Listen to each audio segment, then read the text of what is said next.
이강인도 팔을 앞으로 뻗고 있는 중인데 자기 앞쪽 공간으로 길게 찔러달라는 의미예요. 동시에 지금 엔리케 감독의 모습도 마찬가지죠. 높고 길게 이강인 앞으로 찌르라는 제스처입니다. 결과적으로 이 움직임이 활용되질 못했습니다. 루카스가 그냥 측면으로 내려온 바르콜라한테 넘겼거든요.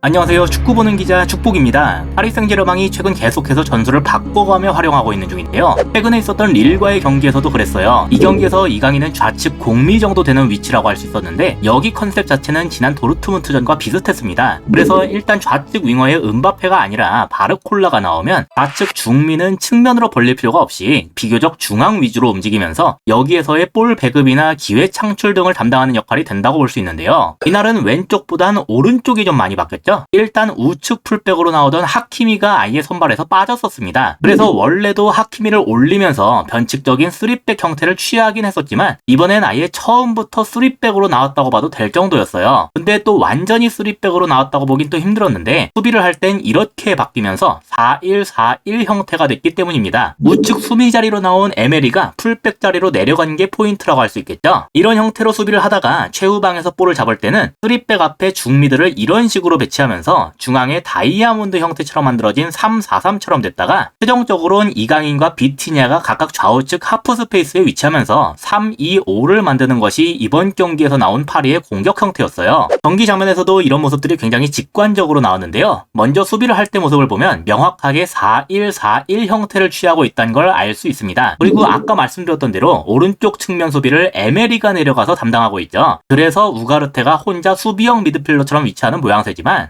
막상 공격을 할 때 보면 위치가 완전히 달라졌어요. 지금은 우측 센터백인 마르퀴뉴스가 볼을 잡고 있는 중인데요. 수비를 할 땐 우측 풀백처럼 내려갔던 에메리가 지금은 우측 중미처럼 위치하는 걸 볼 수가 있습니다. 그래서 왼쪽에 이강인과 동일한 라인에 있기 때문에 미드필더들이 마치 이런 다이아몬드 형태처럼 위치하게 된 거죠. 그러다가 최종적으로는 이강인과 비티냐가 각각 3톱의 사이사이에 들어가면서 3-2-5와 같은 형태를 만들게 된다. 일단 도르트문트전에서도 말씀드렸다시피 이강인의 위치만 놓고 봤을 때 이전보다 중앙에서 활동하는 컨셉 자체는 긍정적이라고 생각합니다. 지금 바르콜라가 있는 완전 측면보다는 중앙에 있는 편이 이강인의 탈압박 능력이나 기회 창출 능력을 살리기에 더 좋다고 보거든요. 다만 그런 이강인의 위치나 역할이 어울리는 것과는 별개로 파리가 이날 들고 온 전술 컨셉을 통해서 실질적으로 공격을 매끄럽게 이어갈 수 있었냐, 이 부분에선 약간 의구심이 드는 장면들이 많았습니다. 일단 파리는 지금 원래 중앙 미드필더로 분류되는 선수만 4명을 넣었죠. 하지만 전개의 핵심 자체는 중앙이 아니라 측면이었어요. 그럼 이렇게 중앙의 미드필더들을 잔뜩 놓은 이유는 뭐냐? 이 미드필더들을 통해서 상대의 수비들을 모두 중앙에 묶어두겠다는 게 목적이라고 보는 게 타당할 겁니다. 중미들 때문에 상대가 중앙에 집중됐기 때문에 상대적으로 측면은 둘 다 공간이 좀 발생된 상태죠. 가장 위협적인 선수인 은바페까지 중앙에 있기 때문에 더욱 그러한데요. 이런 컨셉 자체는 당연히 쓸 수가 있습니다. 하지만 그렇다면 측면으로라도 잘 풀어야 되는데 보면 그 부분에서 그다지 매끄럽게 이어지지가 않더군요. 이 장면에서의 핵심은 이강인인데요. 보시다시피 지금은 상대 중앙 미드필더 하나가 마크맨으로 딱 하고 붙어있죠. 근데 직후 장면을 보시면 갑자기 이강인이 확 하고 앞으로 침투를 했습니다. 여기에서 상대 마크맨의 반응이 중요한데 보시다시피 이강인을 따라가질 않았어요.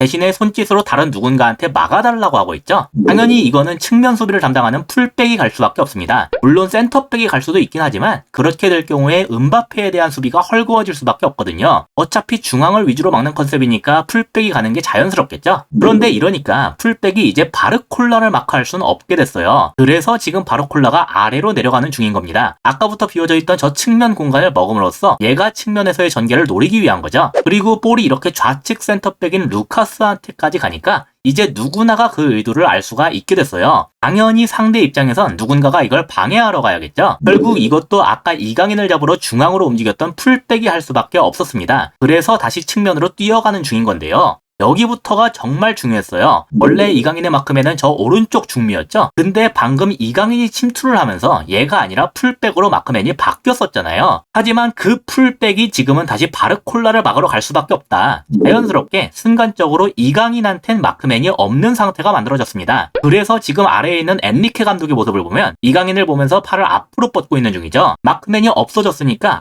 앞으로 다시 뛰어가란 뜻이에요. 그래서 이걸 보자마자 이강인이 다시 앞으로 침투하기 시작했습니다. 이강인도 팔을 앞으로 뻗고 있는 중인데 자기 앞쪽 공간으로 길게 찔러달라는 의미예요. 동시에 지금 엔리케 감독의 모습도 마찬가지죠. 높고 길게 이강인 앞으로 찌르라는 제스처입니다. 그리고 상대가 워낙 중앙에 밀집한 형태였기 때문에 상대적으로 측면 후방에 있는 루카스한테는 패스를 뿌릴 만한 충분한 여유가 있었고, 그래서 사실 이렇게 찌르는 것 자체가 전혀 어렵지 않은 그림이었어요. 파리가 이강인의 움직임을 활용해서 빠르게 공격을 전개할 수 있도록 이렇게 준비를 한 셈인데, 결과적으로 이 움직임이 활용되질 못했습니다. 루카스가 그냥 측면으로 내려온 바르콜라한테 넘겼거든요. 안전하지만 너무나 쉽게 예측이 되는 플레이였고, 이런 패스 선택 때문에 공격에 시간만 끌리게 되면서 상대가 다시금 마크맨 관계를 재정립할 수가 있게 됐습니다. 이강인의 최초 마크맨이었던 오른쪽 중미가 이제는 내려오면서 이강인을 잡아줄 수가 있게 된 거죠. 제가 분량상 대표적인 장면 하나만 들고 왔지만 이강인이 이 자리에서 갑자기 앞으로 침투하려는 움직임 자체는 상당히 많이 나왔어요. 하지만 파리는 그 움직임을 통해서 그다지 유의미한 장면은 만들어내질 못했습니다. 그런 점에서 파리는 이날 준비한 전술 컨셉이 뭔지는 보여줬지만 그것을 제대로 활용하는 모습을 보여주는 것에서는 아쉬운 모습을 나타냈다. 그렇게 정리할 수가 있겠죠. 다만 지금 엔리케 감독이 여러 전술 컨셉을 활용하면서 자리를 찾고 있기 때문에 이번 경기도 그 과정 중에 하나였다고 생각해요. 파리의 목표는 챔피언스 리그이기 때문에 리그 경기에서 이런 실험이 되는 것 자체는 괜찮다고 생각합니다. 저번 경기는 챔스 16강을 탈락할 수도 있었던 상황이라 좀 달랐지만요. 앞으로 어느 순간에는 엔리케 감독이 방향을 정하고 갈 텐데 그때 어떤 모습을 보여줄지가 기대됩니다. 이상으로 오늘의 영상을 마치도록 하겠습니다. 시청해주셔서 감사합니다.